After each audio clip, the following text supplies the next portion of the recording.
Raila Amolo Odinga gimomiyo sirikal ka sirikal ne manye en nikech noriwo wi oganda to ne en gi ji manohere ma bende ne luwe. Masami donjo kuome ti donjo ir oganda mohere kendo luwe. Samo oganda oriwore Jakubuya nitie ber mathoth. Iyudo ka weche bedo mayot ka ipimo. Kwang'iyo kata mna weche mag somo tibro yudo ka gik makoro itimo miluongo ni empowerment gi. Yes. Waloko to wakoni wasetimo empowerment. Koro watime mentorship e weche mag somo. Okay.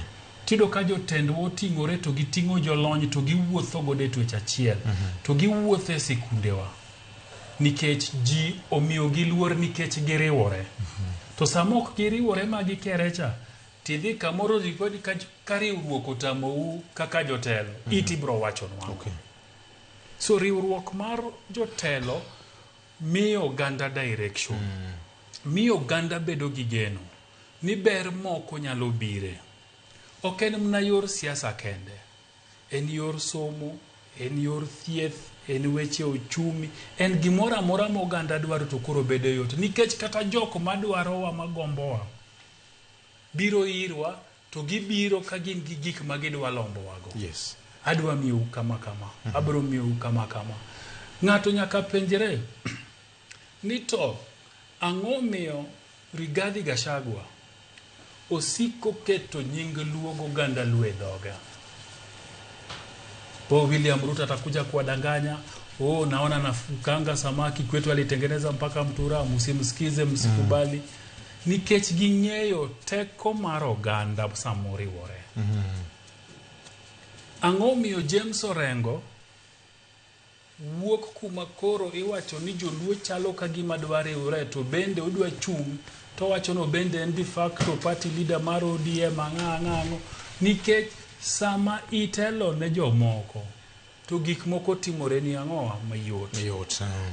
Emomiyo jotelo kochiwo direction ni giriwore to mar oganda bende timo ang'owa dhi bedo maber. Ui penjo ni to sama jotelo riwore to en lal mar jomoko e yuto margi. En lal maduong'. VJ wasego mbaka gi ng'eny jotelo gi samoro bende wapenjo gi gani to bende berne gi sama gineno ka koro weche dirore. Tineno ka ng'eny gikonwa ni gigin kata jogo gitimo ang'owa gikia. Sama gigi timore ga e mbui ng'eny na timore mar mondo onen gi.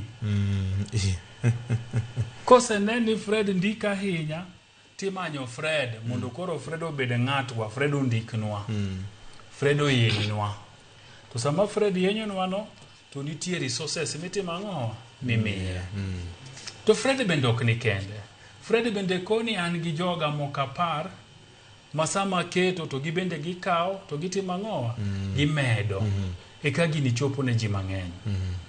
Abro koni ni nitie ndalo moko e siasa mar 2022 ka ji dhi e yiero ne nitiere kweth mar siasa ok abi wacho ni mane recruit nyithi mbalariany duto tete mbalariany ma e Kenya kae negi ji moko hingo 25 aparo masama gitimo gimoro to nyithindo gi ndike makidhie area no nikech geni social media kantie gimiluongo ni algorithms. Masama ndiko gimoro ka to joma nitie alwora ni te kodonje mbui to bed achiel kuom gik magitimo ang'o magikuongo neno. Koro ne gikete manyithi mbalariany gi ndike maka in Mombasa to gine magiwachogi, ka in Nairobi ka to gine magiwachogi, kata ka koro iwuok ni dhi Nyeri tikalo JK Wat area mar Thika Girego tiyudo ka gik gigo emitimo ang'o mineno. Neno hala maduong' kabisa ne nyithi mbalariany.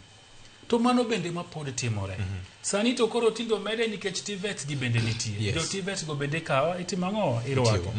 Nitiere mna kembe ma tijgi maduong' en ni gibro koni ni wan gi influencers. Nitie moko miluongo ni micro gi macro. Koro klure gi ni idwaro ling'any mane mar influencers. Tichulo pesa to gitimo ang'o to gike weche nigi. So samo oganda oriwore en lal ne jogo mathuo jotelo to wacho weche matimo ang'o moko be mbui. Adwa kwayo ni samo oganda oriwore ni to jok matimo ohala e yore ainagi walande uru mabeyogi nikech samo walando mabeyogi to jotendwa gi bende bro winjo wich kuot ka ng'ato dwa wuok to dwa kirore gi jowadgi to dwa yanyo jowadgi nikech oneno ka ji mang'eny puoyo kendo pako ber mar riwruok. Pod buyuto bro mna betie nikech ka koro jotelo riwore kamano to gikoni koro wadwa golo resources wa nikech jatelo nyaka cham. Jatelo nyaka yuk jamana. Mana adiera makende vi. Majan nyaka gol. Okinya bedo jatelo mok gol majan. Mano to kari jatelo nade. Ineno. Adiera makende ni jatelo nyaka bed gi resources. Emomiyo wan muonge resources gi ok wanya bedo jotelo. Wan onge gima dicham. Dawani emawe lakini madicham tonge. Emomiyo wan ka. Wan muso lwete. Koro jopiny samoro Kisumo to ni iwe wanang'o waonge go. Wan ji bich ka kende. Matin ma wachamo kuom jaduong' Meskaini oromo mana gi joutewa. Waonge mading'eny. Samo ka umosi maber. Moko ni jatelo gimutime kaka wanene kacha ber malich. Kwapuoyo. Kendo ber nise ni bas meduru winjo. To kotieko kamae to ginene. Jatelo ok wathoth. Wana 20 kende. Kada wuotho gine na nyaka maringo koro ng'iyane yake. Signal en ni jatelo nyaka tigi wiye. Ndalo moko ng'ato ting'o na bag alore paonde gi Kisumo koro ka wuoko bag na bende mna matin. Mane ya China ni kusoba. Ka mna Kisumo ka bag na mna mar lewni 2. To ni aje wating ni mna bag. Koro anawe ni en hera mar Nyasaye.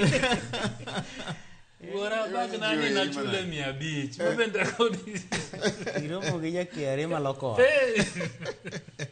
Kichulo suru. Ero kamano. To mana kama ikete no. Piyo.